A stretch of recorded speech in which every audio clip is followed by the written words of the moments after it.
हाँ जी, तो नमस्कार भी सभी को। कैसे हो सारे? उम्मीद करूंगा सब बढ़िया हो गए, मस्त हो गए, अच्छे से चल रही होगी आप सभी की तैयारी जोरदार तरीके से ना। तो एक तो भी जिनका एग्जाम है रेलवे ग्रुप डी का, उनको मेरी तरफ से हार्दिक शुभकामनाएं, और जमादार ग्रेड 3 वाला जो एग्जाम है उनको भी मेरी तरफ से हार्दिक शुभकामनाएं। अच्छे से एग्जाम को करके आइए, अच्छे से एग्जाम को तोड़ फोड़ के आइए, है ना। तो अब इसके लिए वही बात, एक ही जो मेरे पास लाइन होती है कि ध्यान से भरना इन काले गोलों को, ये आपकी किस्मत चमकाने का हुनर रखती है। ठीक है, तो अच्छे से पेपर का करके आना भाई, और अच्छा रिजल्ट करके आना। और अगला टॉपिक है अपना, कल जब वाला जो टॉपिक था अपना रासायनिक अभिक्रियाओं में ऊर्जा परिवर्तन, वो एक शॉट में अपने कंप्लीट कर लिया था, वन शॉट उसकी बना दी थी। ठीक है, और जितना मतलब बुक में दिया होता है ना, मैं उस बुक को आधार लेके ही आपको वो चीज करवाता हूँ एक्स्ट्रा, ताकि ना कम हो ना ज्यादा हो, जितना आपके लिए सफिशियंट हो, जहां से क्वेश्चन उठते हैं वो इतना मैं करवा देता हूँ। बाकी आप क्वेश्चन निकालने का प्रयास किया करो, जिस चीज की भी आप तैयारी करते हो। तो ये जो क्लासेज हैं वो लैब असिस्टेंट का बेसिक है, सिलेबस तो अभी आगे पड़ा है। ठीक है, जो लैब असिस्टेंट की तैयारी वाले बच्चे देख रहे हैं तो ये उनका बेसिक है अभी ये अपना बेस क्लियर कीजिए। लैब असिस्टेंट की बायोलॉजी में अलग से करवाऊंगा आपको, तो ये भी इसका बेसिक ही है।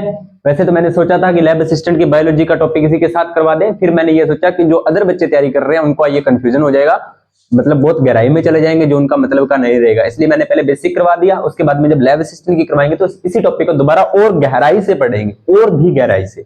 अभी ये ऊपर ऊपर से है, तो जो बच्चे साइंस डिपार्टमेंट से नहीं है और उनके साइंस लगती है तो उनके लिए सफिशियंट है, इतना बहुत है। ठीक है, टॉपिक है आज अपना बायोलॉजी का पादप उत्तक। पादप उत्तक, तो एक बार पादप को तो आप जानते ही हो, है ना, वनस्पति। चलो मैं आपसे एक क्वेश्चन पूछता हूं, बाकी बातें छोड़ो। वनस्पति विज्ञान के जनक कौन है?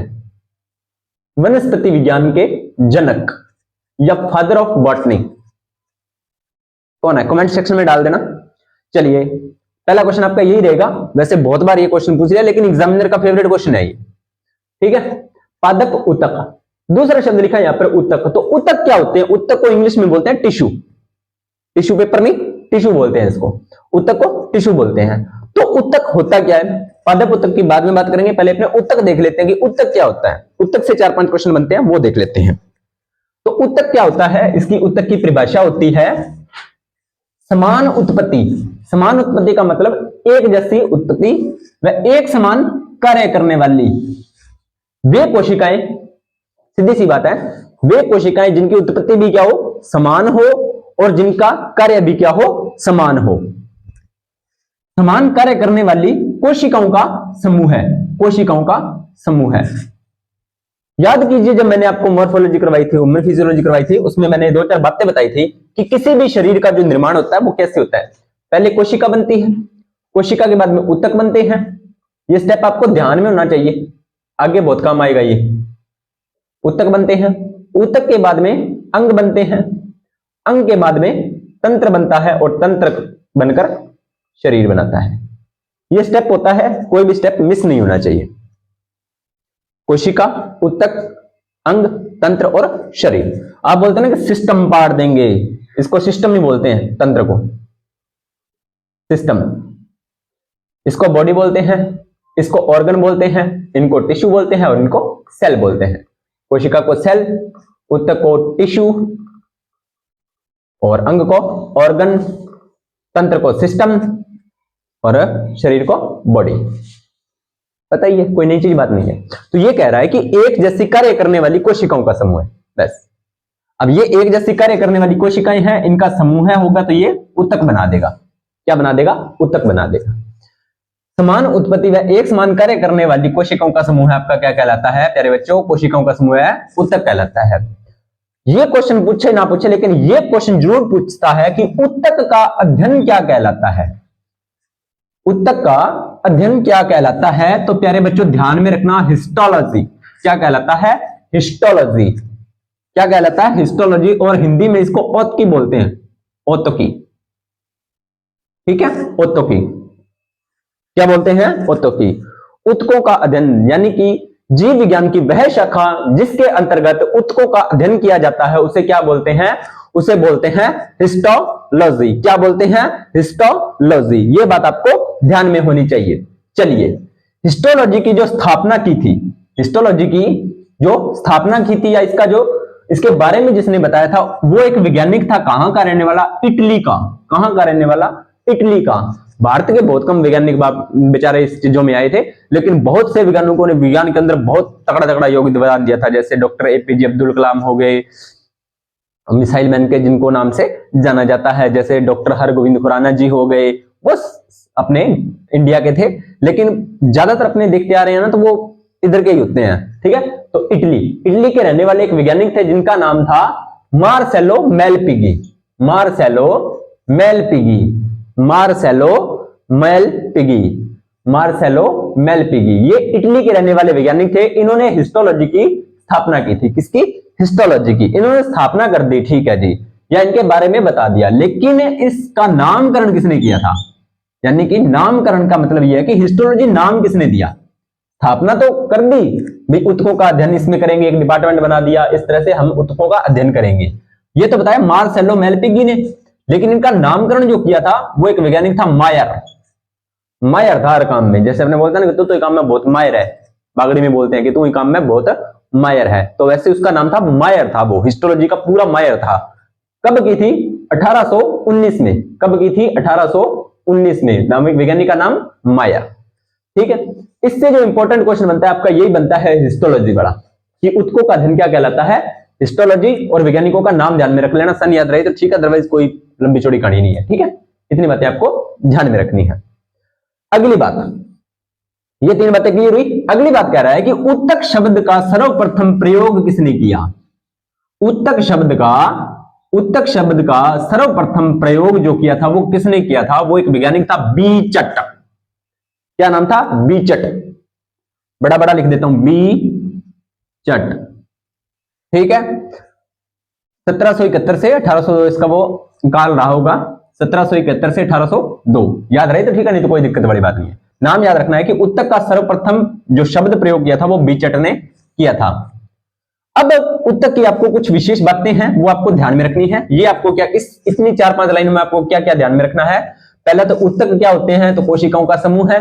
अध्ययन क्या कहलाता है, हिस्टोलॉजी। स्थापना मार्सेलो मेलपिगी और नामकरण मायर। शब्द दिया, जो सर्वप्रथम शब्द प्रयोग था वो किसने किया था, बीचट ने किया था। अब उत्तक के मतलब उसकी कुछ विशेषताएं हैं, ये कह सकते हो कि उत्तक की क्या क्या विशेषताएं होती हैं, तो अपनी थोड़ी सी विशेषताएं देखते हैं। इसका स्क्रीनशॉट ले लो ताकि आपको बाद में दिक्कत ना आए।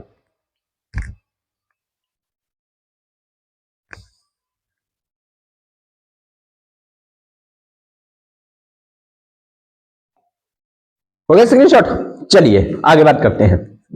आगे क्या कह रहा है, प्रत्येक उत्तक का एक विशेष कार्य होता है। बिल्कुल होता है जी, प्रत्येक उत्तक का एक विशेष कार्य होता है। इसको कैसे समझोगे, वैसे तो ये पादप उत्तक है, लेकिन समझाने के लिए मैं बता रहा हूं। हमारी बॉडी में एक उत्तक होता है, ब्लड, रक्त या रुधिर, वो भी एक उत्तक है, और वह एक ऐसा मात्र उत्तक है जो तरल संयोजी उत्तक है। डायरेक्ट क्वेश्चन एग्जाम में डाला जाता है। रक्त एकमात्र ऐसा उत्तक होता है जो तरल संयोजी उत्तक होता है, यानी कि लिक्विड फॉर्म में होता है। ये आपको ध्यान में रखना है। तरल संयोजी उत्तक रक्त होता है। तो रक्त के अंदर कौन कौन सी सेल्स होती हैं, आरबीसी होती है, डब्ल्यूबीसी होती है और प्लेटलेट्स होती है। तीनों का सेम ही कार्य। अब रक्त का मिलकर का काम कर, जो रक्त होता है वो क्या काम करता है, परिवहन का काम करता है ना, चीजों को लेके आना, लेके जाना। सभी जो हमारी बॉडी में वेस्टेज है उनको बाहर करने के लिए वो लेके जाएगा ऑर्गन्स के पास, इंपॉर्टेंट चीजें ऑर्गन के पास लेके आएगा। वो सारा काम कौन करता है, ब्लड करता है।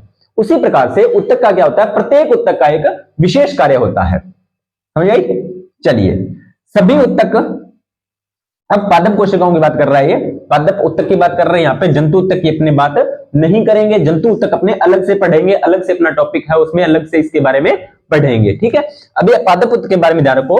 तो सभी जो उत्तक होते हैं वो शीर्षस्थ कोशिकाओं के समूह में विभाजन से उत्पन्न होते हैं। देखो, जो सभी पादप के उत्तक हैं वो शीर्षस्थ कोशिकाएं। शीर्षस्थ का मतलब होता है ऊपर वाली कोशिकाएं। पादप के जो ऊपर में शीर्ष में जो कोशिकाएं होती हैं उनके विभाजन से ये बनता है। चलो मैं थोड़ा सा ना इसको रफ करता हूं और आगे आपको समझाता हूं कि ये क्या कहना चाहता है, ये क्या कहना चाहता है।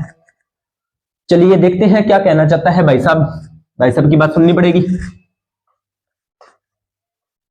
देखो, ये कह रहा है कि मान लीजिए ये कोई पौधा है, ठीक है। तो इसके जो शीर्षस्थ ऊतक होते हैं, जो शीर्षस्थ कोशिकाएं होती हैं, यानी कि ऊपर वाली भाग की जो कोशिकाएं होती हैं, अब ये आपको पता है कोशिकाएं क्या करती हैं, विभाजन करेंगी सर। चलो ये बताओ कौन सा विभाजन होता है, कौन सा विभाजन होता है?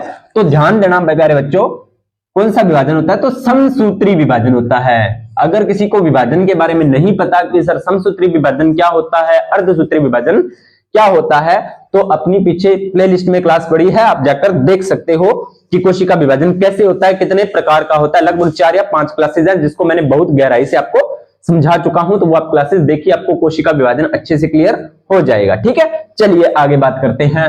तो इनमें जो समसूत्री विभाजन के द्वारा इन उत्तक का, सभी उत्तक जो पादप होते हैं उनका निर्माण होता है, यानी कि पादप उत्तकों जो उत्पन्न होते हैं वो शीर्षस्थ कोशिकाओं के समूह में विभाजन से होते हैं।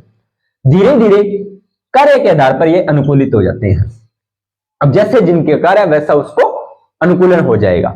इस बात का मतलब ये कह रहा है कि जो पादप उत्तक बनते हैं ना, वो पौधे की शीर्षस्थ कोशिकाएं जो होती है उनके विभाजन से बनते हैं। पहले तो वो शीर्षस्थ विभाजन, शीर्षस्थ जो कोशिकाएं होंगी उनके विभाजन से बनेंगे। फिर जैसे जैसे वो बड़े होंगे या जैसे जैसे वो विकसित होंगे या जैसे जैसे वो परिपक्व होंगे ना, तो वो अपने कार्य के आधार पर अलग अलग कैटेगरी में चले जाएंगे, अलग अलग कार्य के आधार पर अपनी अलग अलग कैटेगरी में चले जाएंगे। जैसे आपने देखा होगा ह्यूमन बॉडी में बात करें तो जब कोई फीमेल प्रेग्नेंट होती है तो उसकी जब सिंगल सेल होती है, जो युग्मनज होता है, युग्मनज की सिंगल सेल होती है, तभी उसके थोड़ी ऑर्गन बन जाते हैं भी। हाँ, इससे दिल बनेगा, इससे हाथ बनेगा, इससे पैर बनेंगे, इससे सेक्सुअल ऑर्गन बनेंगे, इससे दिमाग बनेगा, मस्तिष्क बनेगा, ये आंखें बनेगी, ऐसा नहीं होता ना। धीरे धीरे जैसे वो सेल डिवीजन होता है, डिवीजन के बाद अलग अलग सेल्स, बॉडी का जो फिटस होता है वो धीरे धीरे बड़ा होता है, धीरे धीरे उसमें भ्रूण का निर्माण होता है, अंगों का निर्माण होता है। वैसे ये बोल रहा है कि धीरे धीरे कार्य के आधार पर ये उत्तक क्या हो जाएंगे, अनुकूलित हो जाएंगे। अब इनके प्रकार होते हैं दो, उत्तक के दो ही प्रकार हैं, पादप उत्तक के दो ही प्रकार हैं। कौन से उत्तक के? पादप उत्तक के दो ही प्रकार। इसमें से आपका एक क्वेश्चन इस लाइन से यही क्वेश्चन बनता है कि कौन सी कोशिकाओं के विभाजन से बनता है?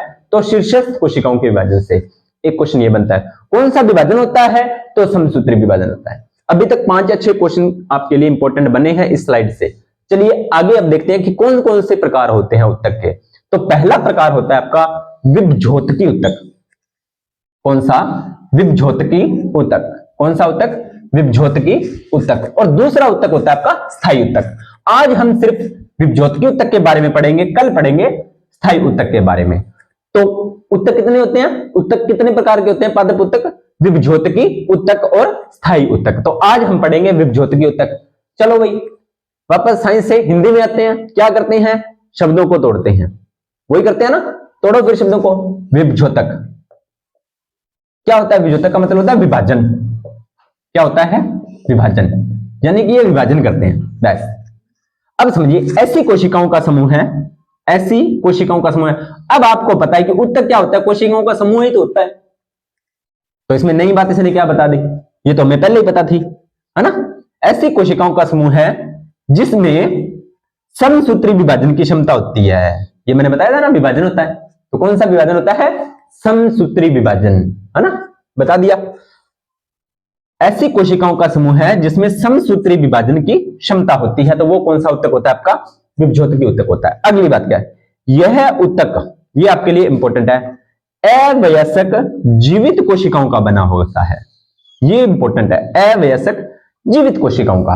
अवयस्क का मतलब अभी वो कोशिकाएं पूरी वयस्क नहीं है। कैसी हैं? जीवित कोशिकाएं हैं। कोशिकाएं जो जीवित है, बिल्कुल सही बात है। अब आपको सर यहाँ पर जीवित कोशिकाएं क्यों लिखा होता है? कोशिकाएं तो मृत भी होती है, क्योंकि आगे ये कोशिकाएं जब बाद में मर जाएंगी तो ये नई चीज बनाती हैं, है ना, नई चीजें बनाती हैं। वो अपने पढ़ेंगे, सारी चीजें बताऊंगा, तो इसलिए वहां पर स्पेशल बात जीवित कोशिकाएं लिखा है।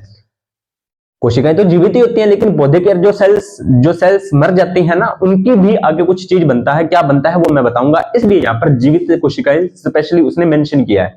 कोशिकाएं कैसी हैं? अवयस्क है, यानी कि पूरी बेचारी प्रिपेयर नहीं है। और कैसी है? जीवित कोशिकाओं का बना होता है। कौन सा? विभज्योतकी उत्तक।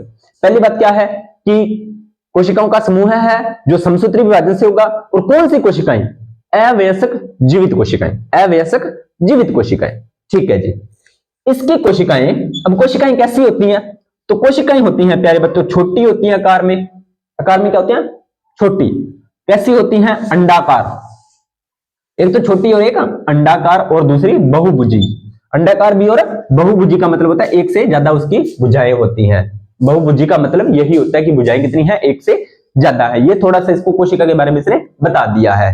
क्या है कि कोशिका कौन सी है, ये कोशिका ऐसी कोशिकाओं को समसूत्री विभाजन पाया जाता है। कोशिका अवयस्क है और जीवित कोशिका है। आकार कैसा है, आकार सर छोटा है और अंडाकार है और बहुभुजी है।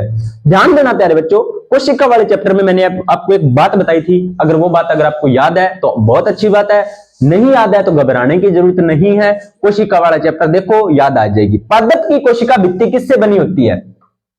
पादप की कोशिका भित्ति किससे बनी होती है? तो सभी को ध्यान है प्यारे बच्चों, सेल्यूलोज की बनी होती है। किसकी बनी होती है पादप की कोशिका भित्ति? सेल्यूलोज की, सेल्यूलोज की बनी होती है। तभी तो पशु चारा खा लेते हैं और वो उसे क्या कहते हैं, रूमिनेट पशु कहते हैं। वो सारी प्रोसेस मैं आपको कोशिका वाले चैप्टर में बता चुका हूं, है ना, कि पशु जुगाली क्यों करते हैं, वो चीजें मैं सारी आपको बता चुका हूं। ठीक है, तो सेल्यूलोज की बनी होती है किसकी? पादप कोशिका भित्ति की। तो वहां पर पादप ऊतक बढ़ रहे हैं तो इनकी कोशिका भित्ति भी कैसी होगी? विभज्योत ऊतक की कोशिका भित्ति सेल्यूलोज की बनी होगी। किसकी बनी होगी? Cellulose. Very very important question है ये भी। चलिए आगे इनका क्या खास बात है? प्रत्येक कोशिका घने कण युक्त कोशिका द्रव्य से भरी होती है। ये कह रहा है कि जो आपकी पादप कोशिका है या जो विभज्योतकी ऊतक की जो कोशिकाएं होती हैं वो क्या होती हैं? इस प्रकार के, मान लीजिए ये कोशिका है, इसने कहा है कि घने कण युक्त, इस प्रकार के बहुत से इसमें कण पाए जाएंगे। क्या पाए जाएंगे? कण पाए जाएंगे। क्या पाए जाएंगे प्यारे बच्चों? कण पाए जाएंगे। ये कण हो गए। और क्या बोला कि कोशिका द्रव्य। आपको अगर कोशिका वाला चैप्टर में ये चाहता हूं, अगर ये बच्चा कोई पहली बार ये पादप ऊतक की क्लास देख रहा है तो वो कोशिका वाला चैप्टर और कोशिका विभाजन वाला चैप्टर जरूर देख के आए। ठीक है, तो इसका ये जो, इसको बोलते हैं केंद्रक। क्या बोलते हैं? कोशिका का केंद्रक। इसके अंदर जो द्रव पाया जाता है, केंद्रक के अंदर जो द्रव पाया जाता है उसे बोलते हैं केंद्रक द्रव्य। क्या बोलते हैं? केंद्रक द्रव्य। और जो कोशिका के अंदर ये जो द्रव पाया जा रहा है इसे बोलते हैं कोशिका द्रव्य। क्या बोलते हैं?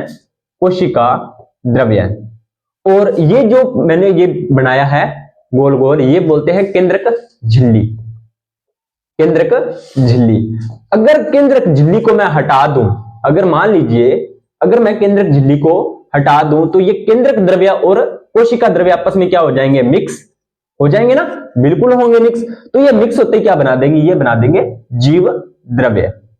शब्दों में कंफ्यूजन ना हो इसलिए मैंने इतनी बातें आपको एक्स्ट्रा में बता दी है, बाकी आपको याद होगी अगर आपने कोशिका में देखा है। तो क्या कह रहा है कि प्रत्येक कोशिका घने कण युक्त कोशिका द्रव्य से भरी रहती है। इसकी एक खास बात क्या है? इसकी विभज्योतकी ऊतक की जो कोशिकाएं हैं उनकी खास बात यह है कि इसमें रसधानी अनुपस्थित होती है। वेरी वेरी इंपॉर्टेंट, लगा लेना इस बात को, स्टार लगा लेना। क्यों लगा लेना? क्योंकि जब अपने कोशिका वाला चैप्टर पढ़ा था वहां पर मैंने आपको एक बात बताई थी कि पादप कोशिकाओं में जो रसधानी होती है वो बड़ी होती है।